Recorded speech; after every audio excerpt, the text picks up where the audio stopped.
हजरत लूत अलैहिस्सलाम की बात नहीं मानी, अपनी बीवियों को छोड़कर कौम और समाज के नौजवान बच्चे और लड़कों से अपनी ख्वाहिश नफ्स को पूरी किया करते थे, उनसे फिजिकल रिलेशन बनाते। तो हजरत लूत अलैहिस्सलाम ने कहा कि यह रास्ता गलत है, मान जाओ तुम लोग अल्लाह के अजाब को, दावत मत दो। लेकिन नहीं माने वो लोग, उन्होंने कहा कि नहीं मान सकता, तुम लूत अपनी जगह पर रहो, हमारी जो मर्जी आएगी हम करेंगे, तुम रोकने वाला कौन होता है। लेकिन जब अल्लाह का कोई बंदा, आज की तारीख में कोई नबी और रसूल तो नहीं है, लेकिन नबी और रसूल के वारिसीन उलमाए किराम मौजूद है। अगर उलमा कुरान और शरीयत की कोई बात अगर कौम के सामने रखता है तो उन पर अमल करना जरूरी है। अगर कोई अमल नहीं करता है, मुखालफत करता है, तो अल्लाह तबारक व तआला के अजाब में किसी न किसी दिन गिरफ्तार होगा। वो बस्ती तबाह बर्बाद होगी, वो नस्ल तबाह बर्बाद होकर रहेगी। अल्लाह का ये ज़ाब्ता हजरत लूत अलैहिस्सलाम ने समझाया कि मान जाओ तुम लोग ये गलती मत करो, ये गुनाह से बाज आ जाओ। उन्होंने कहा कि नहीं। एक रोज अल्लाह का अज़ाब आया, जिब्राइल अमीन आए और आकर के हजरत जिब्राइल अमीन पूरी मुकम्मल तैयारी के साथ आए। उन लोगों ने फिर सोचा कि आज तो बड़े नौजवान लड़के आए हैं, खूबसूरत, चलो आज जरा मौज मस्ती की जाए, आज जरा शराब शबाब का मजा लिया जाए। हजरत लूत अलैहिस्सलाम ने मना किया कि मत करो वरना तबाह बर्बाद कर दिए जाओगे। मेरे भाइयों नहीं माने, कौम के लोगों ने अल्लाह के वक्त के मौजूद नबी और रसूल की बात नहीं मानी। उन्होंने वही हरकत शुरू की, फजालना आलिहा साफिलहा। हजरत जिब्राइल अमीन थे, बात नहीं मानी गई, पूरी बस्ती को उठाकर आसमान में ले जाकर पटक दिया, ऊपर का नीचे, नीचे का ऊपर कर दिया। कुरान में चर्चा है, फजालना आलिहा साफिलहा वमतरना अलैहिम हिजारतम मिन सिज्जीलिम मंजूद। एकदम इबरत बना दिया पूरी दुनिया के लिए। मग़ज़ूब अलैहिम, अल्लाह का गजब नाज़िल हुआ। तो दुआ करते हम लोग सूरह फातिहा में क्या, इहदिनस सिरातल मुस्तकीम सिरातल लज़ीना अनअमता अलैहिम गैरिल मग़ज़ूब अलैहिम वलज़्ज़ालिन। और ऐसे लोगों के रास्ते पर से भी हमें बचाइए कि जो भटक गए। कौन? जावेद अख्तर भटका, उसको अकल दी, सोचने की ताकत दी, किसने दी? उसके दादा ने, ठीक है, उसके अब्बा ने दी उसको ताकत सोचने की, जावेद अख्तर को। उसके अब्बा को ये ताकत किसने दी? जी उसके दादा ने दी। उसके दादा को किसने दी? उसके परदादा ने दी। परदादा को किसने दी? लकड़दादा। लकड़दादा को किसने दी? सकड़दादा। सकड़दादा को किसने दी? पता नहीं कौन सा दादा। देते देते देते कहां जाएगा ये मैटर जाएगा हजरत आदम के पास। हजरत आदम को किसने दी? अल्लाह ने दी। मग़ज़ूब अलैहिम वलज़्ज़ालिन। अल्लाह हमें उन लोगों से भी बचा जो भटक गए रास्ते।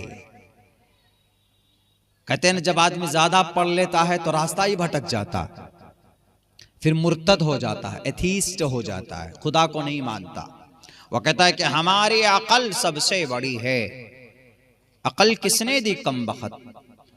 मियाँ बीवी मिलते हैं, मनी का कतरा जाता है, दोनों में पानी जाता है और उसी पानी से खूबसूरत बच्चा बनता है। ये कौन बनाता है? अल्लाह बनाता है सब। ये प्रोसेस जो 6-9 महीने का होता है पेट में, अल्लाह का होता है, वरना कौन बैठा है? अमेरिका ने कोई मशीन फिट कर रखा है पेट में, क्या वहां से एक बच्चा निकल जाता है? बहरकैफ गुमराह होने के अलग अलग तरीके हैं। और वलज़्ज़ालीन से मुराद यहाँ पर पर्टिकुलर ईसाई है, क्रिश्चियन जिनको बोलते हैं, चूंकि वो भी भटके हुए हैं। वो इसलिए भटके हुए हैं कि वह हजरत ईसा को अल्लाह का बेटा मानते हैं, वो 3 खुदा मानते हैं। वो कहते हैं कि देयर इज 3 गॉड, कहते हैं कि 3 खुदा, कहते हैं कि इन तीनों खुदा का को मिलाकर एक ही खुदा है और एक ही खुदा 3 खुदा है। इतने खतरनाक कॉन्सेप्ट है कि आप अभी रात को सोचिए, सुबह हो जाएगी, पता ही नहीं चलेगा कि भाई ये झमेला क्या। बहरकैफ वो इसको मानते हैं।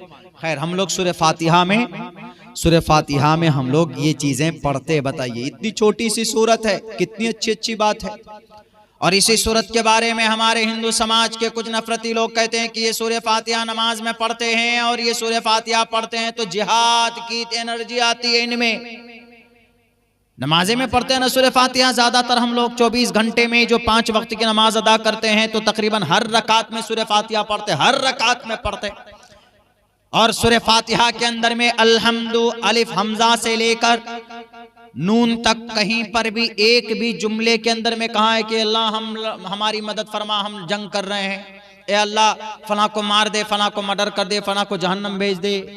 दुआ की गई, तारीफ की गई और भक्ति का इजहार किया गया। और ये चीज हिंदू भाई पढ़ते हैं, अल्हम्दुलिल्लाहि रब्बिल आलमीन, ओम पूर्णमिदः पूर्णात् ओम भूर्भुवः स्वः तत्सवितुर्वरेण्यम्। गायत्री मंत्र में है तारीफ, सारी प्रशंसा उस ईश्वर, उस परमात्मा के लिए जो सारे जगत का पति है, इसको बनाने वाला है। ओम भूर्भुवः स्वः तत्सवितुर्वरेण्यम् भर्गो दिवस्य धीमहि धियो यो नः प्रचोदयात्। सारे संसार का पालनहार है और वो मुक्ति के दिन का मालिक है। मुक्ति का दिन, मुक्ति निजात का दिन। निजात का दिन कब होगा? जब आदमी को जन्नत मिल जाएगी, वही मुक्ति का दिन है। यानी यहाँ पर मुक्ति के दिन से मुराद महाप्रलय को लिया। और महाप्रलय को हम लोग कुरान की लैंग्वेज में क्या बोलते हैं? तक़ूमुस्सा, क़यामत का दिन बोलते हैं हम लोग। इसी को संस्कृत में, हिंदी में कहा गया महाप्रलय, इसी को अंग्रेजी में कहा गया the day of judgement. The day of judgement, फैसले का दिन। यह है पूरे सूरह फातिहा में। अल्हम्दुलिल्लाहि रब्बिल आलमीन अर्रहमानिर रहीम मालिकि यौमिद्दीन इय्याका नअबुदु व इय्याका नस्तईन इहदिनस सिरातल मुस्तकीम सिरातल लज़ीना अनअमता अलैहिम गैरिल मग़ज़ूबि अलैहिम वलद्दाल्लीन। सूरह फातिहा को एक तरह से भी पढ़ सकते हैं, अल्हम्दुलिल्लाहि रब्बिल आलमीन अर्रहमानिर रहीम मालिकि यौमिद्दीन, ऐसे भी पढ़ सकते हैं। अर्रहमानिर रहीम मालिकि यौमिद्दीन, अर्रहमानिर रहीम मालिकि यौमिद्दीन, अर्रहमानिर रहीम मालिकि यौमिद्दीन, इय्याका नअबुदु व इय्याका नस्तईन इहदिनस सिरातल मुस्तकीम सिरातल लज़ीना अनअमता अलैहिम। सिरातल लज़ीना, स्वाद को थोड़ा जात की तरफ इमाला करके पढ़ते हैं, सिरातल लज़ीना अनअमता अलैहिम गैरिल मग़ज़ूबि अलैहिम गैरिल मग़ज़ूबि अलैहिम वलद्दाल्लीन। इन्ना उन्ज़िलल क़ुरआन अला सबअति अहरुफ़िन, 7 लैंग्वेज में कुरान नाजिल हुई है। हम लोग एक ही लैंग्वेज में पढ़ते हैं, 7 जुबानों में। चूंकि 7 बड़े कबीले थे, उनके 7 टर्म्स जुबानें थी, हर एक जुबान की रियायत करके कुरान नाजिल हुई। और अगर आप किसी और लैंग्वेज उस 7 में से किसी एक में पढ़ते हैं, आपको मालूम है, जानकारी है, तो आपको सवाब लिखेगा, ऐसा नहीं कि भी आपको नहीं लिखेगा। मैं जब पढ़ने के ज़माने में एक मदरसे में इमाम था, चूँकि हमने सबा पढ़ रखा है, रुमूज़ औक़ाफ़, रुमूज़ सुग़रा और कुबरा, ये सारी चीज़ें जो आदमी नॉलेज होता है पढ़ सकता है। अलम तरा कैफ़ फ़अल रब्बुका बिअस्हाबिल फ़ील, अलम तरा कैफ़ फ़अल रब्बुका बिअस्हाबिल फ़ील। आप कहेंगे कि क्या हो गया, कैसे उल्टा पुल्टा डंडा सा मार दिया? नहीं, अलम तरा कैफ़ फ़अल रब्बुका ऐसे पढ़ते, फ़अल रब्बुका फ़अल रब्बुक, कायदा। लाम और रा मिल जाए तो वहां पर इदगाम कर देते, कायदा होता है। जैसे मीम साकिन के बाद अगर मीम आए तो इख्फा होगा, इख्फा शफ़ी बोलते हैं। मालकुम बिही, नाक में आवाज जाती, तजवीद है ये, तजवीद। अलम तरा कैफ़ फ़अल रब्बुका बिअस्हाबिल फ़ील अलम यजअल कैदहुम फ़ी तज़लील व अरसल अलैहिम तयरन अबाबिल तरमीहिम बिहिजारतिन मिन सिज्जील फजअलहुम कअस्फ़िन माक़ूल। ऐसे पढ़ते हैं, माक़ूल। तरमीहिम बिहिजारतिन मिन सिज्जील फजअलहुम कअस्फ़िन माक़ूल, ऐसे भी पढ़ते हैं। तो ये कुरान है जो बहुत आसान है, बहुत सिंपल है। इससे बेहतर किताब आज की तारीख में नहीं, आज की क्या हमेशा से नहीं, जब से ये कुरान नाजिल हुई और क़यामत तक, जन्नत में जाने तक, जन्नत में खींच कर ये किताब आपको लेके जाएगी, सिफात करेगी कल क़यामत में। अगर आप पढ़ते हैं अगर आप कुरान से शगफ है, लगाव है, मोहब्बत है, तो ये कुरान कल क़यामत आपको छोड़ेगी नहीं, क़यामत आपको लेकर आपको क़यामत में निजात दिलाएगी ये किताब। इक़रा वर्तक़ी, साहिब कुरान से कहा जाएगा, हाफिज कुरान से ही नहीं, हाफिज कुरान तो है ही, साहिब कुरान, साहिब कुरान मतलब कुरान का दोस्त। अगर कोई बंदा हाफिज नहीं बन पाया, अब अपनी उम्र बड़ी हो गई, हाफिज नहीं बन पाया, याद नहीं होता, लेकिन कुरान से मोहब्बत है, कुरान पढ़ता है, कुरान में जो चीजें हलाल कही गई वो उन चीजों को हलाल मानता है, और जो को हराम कहा गया उनको हराम मानता है, सब कुछ। तो अल्लाह तबारक व तआला कल क़यामत में हश्र के मैदान में ये कुरान भी उसका दोस्त बनेगा और कुरान बेड़ा बार कराएगा इस साहिब कुरान का, दोस्त का। हाफिज कुरान जो है वो तो बड़ा दोस्त हुआ, इसलिए कि उसके सीने में कुरान है। तो मेरे भाइयों, अगर मदरसा ना रहा तो आने वाली 20 साल में जो नस्ल आएगी इनके अंदर तड़प नहीं है, इनका तो गुरु बन जाएगा सलमान खान, शाहरुख खान, और इनके पास जो हाथों में जो किताबें होंगी वो कुरान के बजाय मोबाइल, लैपटॉप, टैबलेट वगैरह वगैरह। कुरान की मोहब्बत खत्म, सूरह फातिहा के जगह हनुमान चालीसा पढ़ने लगेंगे, जैसे विश्व हिंद परिषद और आरएसएस और बजरंग दल के लोग मेहनत कर रहे हैं।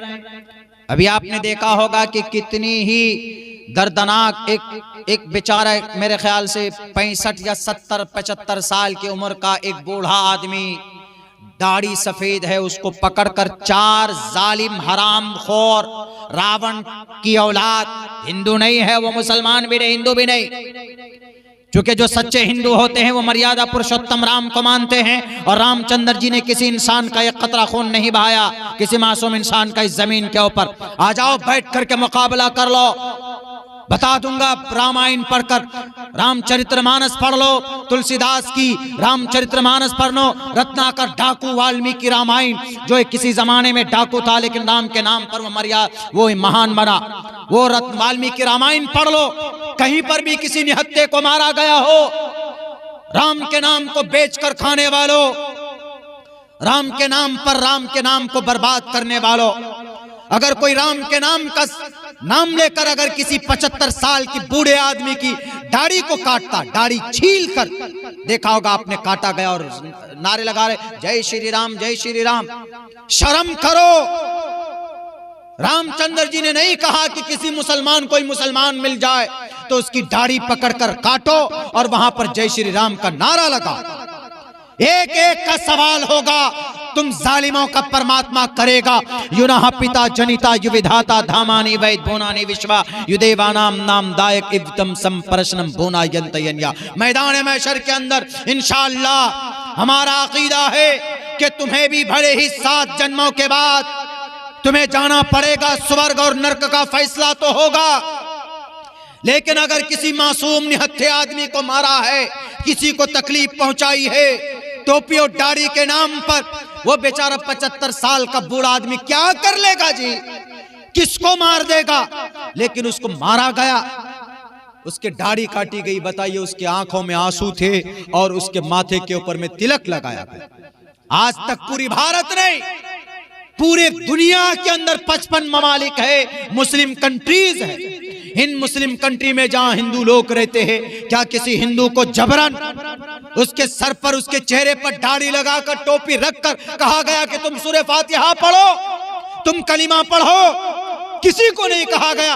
अरे भारत की धरती के ऊपर में एक बहुत बड़ा अपने मजहब के, अपने इस्लाम का रिसर्चर, वहदानियत का प्रचार करने वाला, तमाम मजहब के ऊपर में कंपेयर करने वाला डॉक्टर जाकिर नाइक भी अगर कलिमे की दावत देता था तो उसको पहले कहता था कि तुम पहले मुतमईन हो, तुमको किसी ने जोर जबरदस्ती तो नहीं की, बल्कि हमारे अकाबिर का, हमारे उलमा का, हमारे पूर्वज का, हमारे नबी का, सहाबा किराम का ये तरीका रहा है। किसी इंसान के सर पर, गर्दन पर तलवार रखकर कलिमा पढ़ाया नहीं पढ़ाया, इस्लाम में इसकी परमिशन ही नहीं, कर भी नहीं सकता कोई। लेकिन उन्होंने किया, उस बूढ़े बेचारे को तिलक लगाया गया और कहा गया जय श्री राम।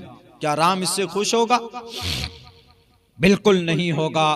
मेरे नौजवानों, मेरे मुसलमानों, इन मदरसों का बाकी रहना जरूरी है। ये मदरसे बाकी नहीं होंगे तो कोई फर्क नहीं रहेगा। सूरह फातिहा में, हनुमान चालीसा में, हनुमान चालीसा लोग पढ़ेंगे। हमारे अपने राजस्थान हम एक मरतबा गए तो 90-80-90 किलोमीटर दूर एक की उनके अब्बा का इंतकाल हो गया। उन्होंने सोचा कि कुछ कुरान करीम, कुछ हाफिज साहब को हम दावत दें, वो कुरान करीम वगैरह पढ़कर इसाले सवाब कर देंगे। उनका एक अकीदा था, कॉन्सेप्ट था। तो बच्चों को बुलाया तो हम लोग पढ़ते थे, चले गए घूमते फिरते वहां पर। वहां जब गए तो एक तरफ कुरान रखा हुआ और एक तरफ हनुमान जी रखे हुए, उनकी तस्वीर रखी। हम लोगों ने कहा कि भाई ये क्या माजरा है? आदमी की मूछें इतनी बड़ी बड़ी, पता ही नहीं चल रहा है कि ये हिंदू है कि मुसलमान है। डर से हम लोग सोचे कि कहीं पकड़ कर पिटाई तो नहीं करेगा, हम लोगों को बुला के लाया। हम लोग डर डर करके जो भी हुआ वहां पर बैरकैफ इसाले सवाब के लिए कोई अलग से महफिल मुनाकिद नहीं। जो करते हैं गलत है। आप लोग कोई भी किसी के लिए भी आप इसाले सवाब कभी भी कर सकते हैं। इसके लिए वक्त मुतय्यन करना, गिरोहबंदी करना, जमात बनाना, बाज़ाब्ता बुला करके वो सजाते हैं, बनाते हैं, ये कॉन्सेप्ट इस्लाम में नहीं है। हाँ, जो आदमी चला गया है उसको नेकी की ज़रूरत यकीनन है। आप उनको दुआ करें, उनके लिए उनकी मग़फ़िरत की दुआ करें। आप ये चीज़ें कभी भी कर सकते हैं, लेकिन इसके लिए बाज़ाब्ता किसी महफिल का, मजलिस का एहतिमाम करना मैं तो मुनासिब बिल्कुल नहीं समझता। खैर, बच्चे थे हम लोग, चले गए, भेज दिया हम लोगों को। गए, देखा, हमने कहा अपने उस्ताद से, हमने कहा गालिबन हम लोग उस वक्त इतनी समझदारी नहीं थी। हमने कहा कि ये क्या है यहाँ पर? ये जो एक तरफ मूर्ति है और एक तरफ कुरान रखा हुआ अलमारी में, एकदम बाज़ाब्ता कुरान को बढ़िया से गिलाफ में लपेट करके रखा हुआ। हमने कहा कि ये क्या माजरा? उन्होंने कहा क्या कि ये कुरान है और ये मोहम्मद साहब है, हनुमान जी। हमने कहा रे भाई, हमने कहा अच्छा ये मोहम्मद साहब है, ये कुरान है, क्यों रखा दोनों को आपस में? बोला इसलिए रखा है कि ये कुरान इसी मोहम्मद साहब पे उतरा ना। ये तो नॉलेज है कि कुरान मोहम्मद साहब पे उतरा है, जनाब मोहम्मद रसूलुल्लाह सल्लल्लाहु अलैहि वसल्लम पर, लेकिन ये नॉलेज नहीं है कि ये हनुमान जी हैं और ये मोहम्मद नहीं है, मोहम्मद रसूलुल्लाह सल्लल्लाहु अलैहि वसल्लम की तस्वीर नहीं है, किसी सहाबी की तस्वीर नहीं है। हम लोग जो तस्वीर खिंचाते हैं शौक से, जीनत के लिए, आजकल तो एकदम बिल्कुल सेल्फी। आज तक मैंने, मुझे यहां तक याद है, आज तक मैंने कोई अपनी सेल्फी मैंने आज तक नहीं ली। कोई फोटो हमने खिंचवाया नहीं है शौक से कि आ जाओ भैया मेरा फोटो खींच लो। लोग बहुत मजबूर कर देते हैं कि मौलाना साहब एक फोटो, एक फोटो। हालांकि फोटो शौक के लिए खिंचवाना इजाजत नहीं है। ला तदखुलुल मलाइकतु बैतन फीही कल्बुन औ तसावीरुन, रवाहुल बुखारी। अम्मा आयशा सिद्दीक़ा रज़ियल्लाहु ताला अन्हा फरमाती है कि ऐसे घर में रहमत के फरिश्ते नहीं जाते कि जहां पर एक कुत्ता हो या खूबसूरती के तौर पर फोटो लगे हुए हों। ला तदखुलुल मलाइकतु बैतन फीही कल्बुन औ तसावीरुन। आजकल तो जनाब घर तो दूर की बात, आपके पॉकेट में फोटो ही फोटो। हदीस थी, हमने पढ़कर बता दिया आपको। अमल करना मेरे ऊपर भी जरूरी है, आपके ऊपर भी जरूरी है। खैर, तो हमने उनसे कहा कि आपके गांव में कोई मौलाना साहब नहीं है, कोई आलिम साहब नहीं है?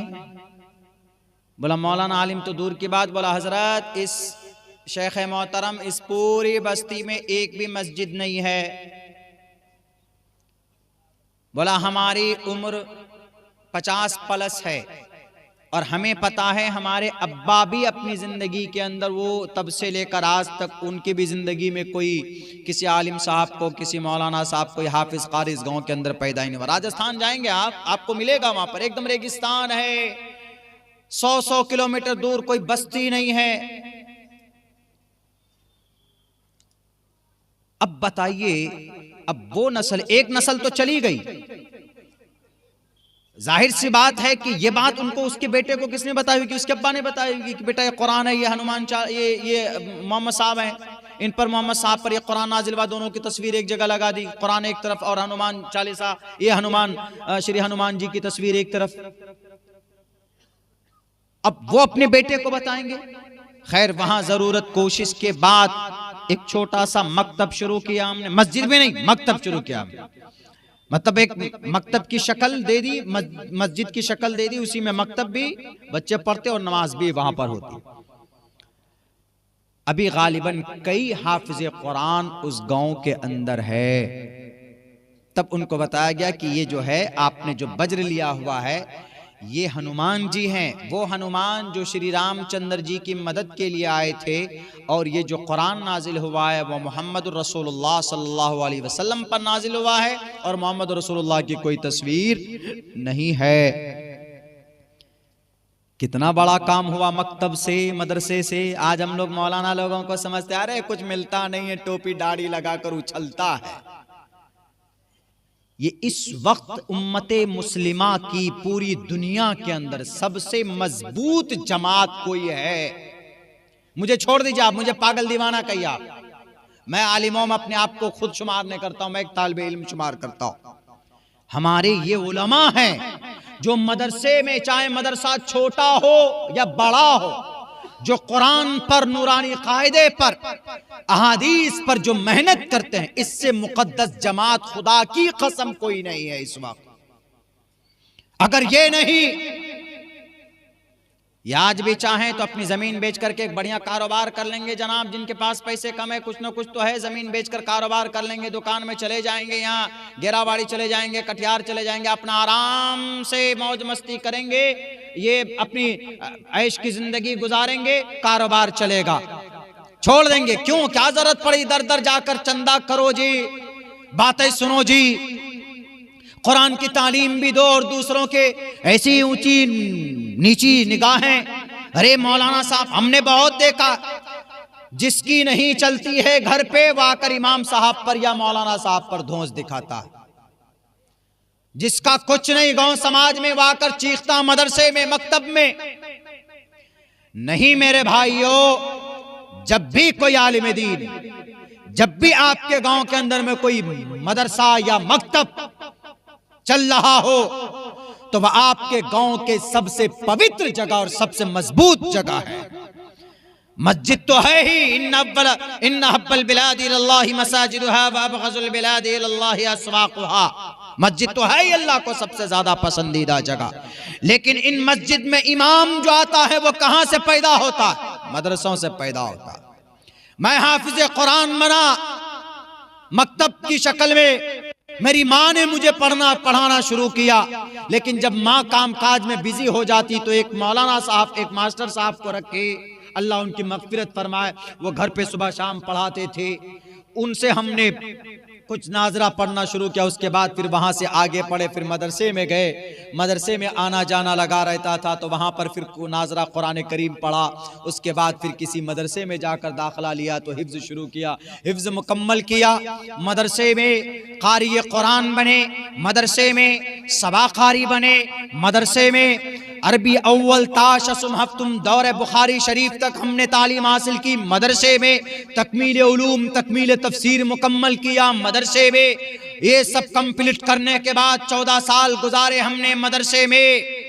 मदरसा ही एक जगह है जहाँ पर कुरान का हाफिज पैदा होता है, मदरसा ही एक जगह है जहाँ पर आलिम दीन पैदा होता है, वरना कोई और दूसरी जगह नहीं उलमा पैदा होते।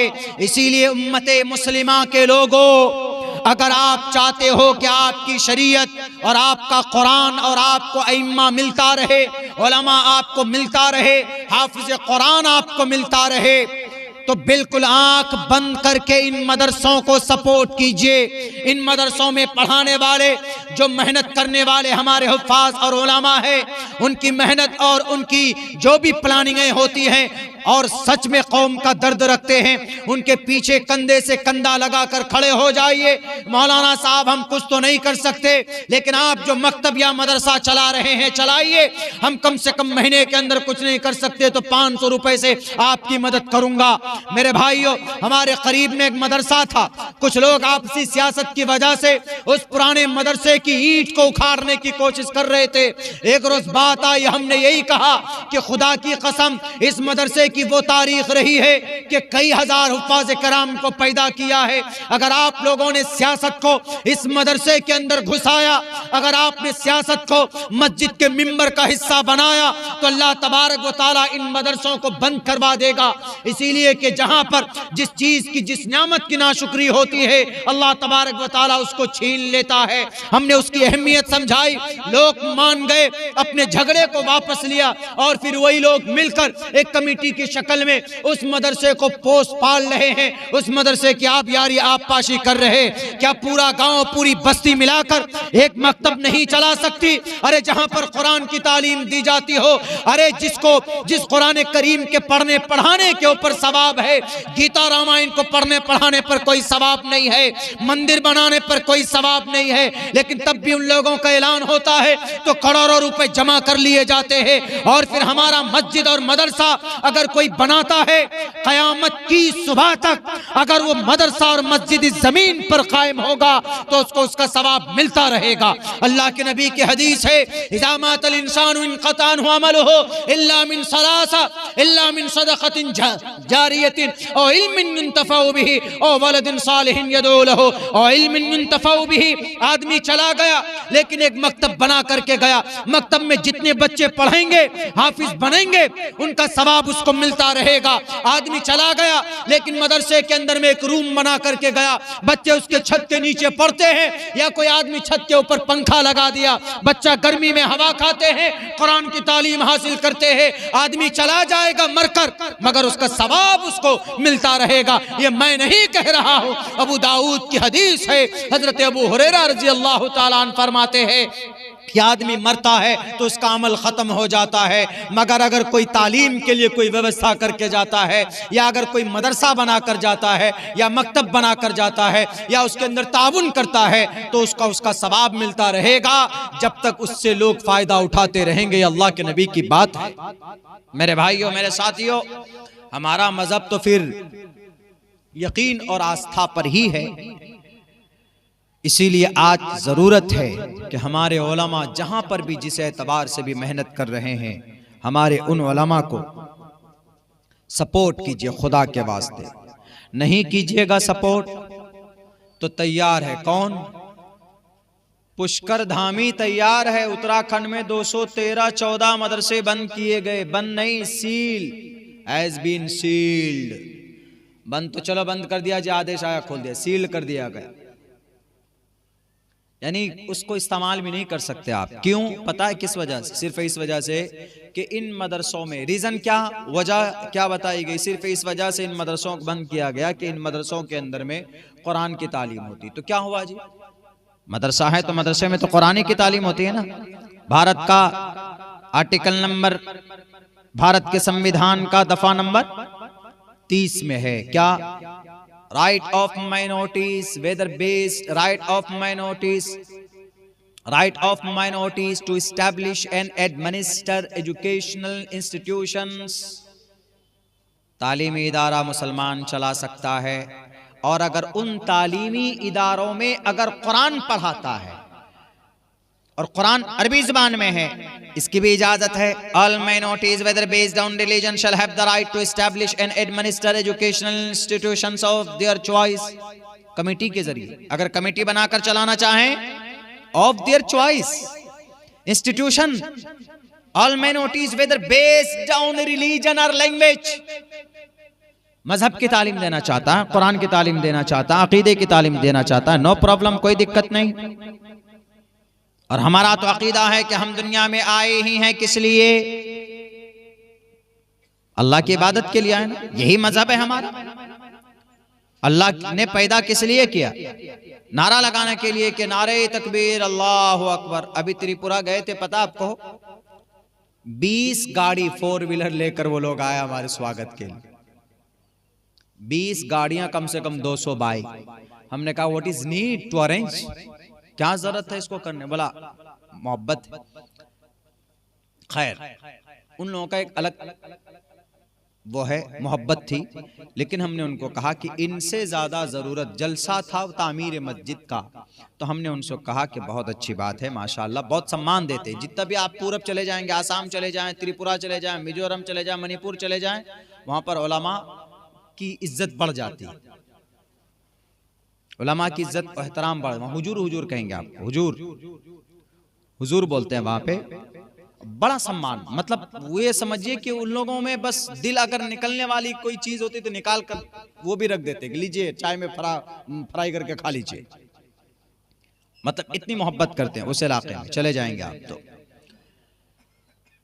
तो हमने बात की, हमने कहा कि मोहब्बत अपनी जगह पर है, ठीक है, लेकिन जिस मकसद पे ये जलसा हुआ है तामीर मस्जिद, तो ये मस्जिद की तामीर असल में जभी मानी जाएगी जब आप इस मस्जिद को अपने नमाजों से आबाद कीजिएगा, तभी सच में इस मस्जिद की तामीर का असल काम पूरा होगा।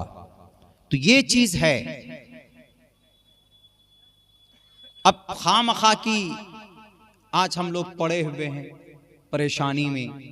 मेरे भाइयों, मैं तो यही कहूंगा कि यकीनन हमारे आमाल बद की वजह से ये सारी परेशानियां, पता क्या रीजन देकर उन्होंने मना किया, बैन किया।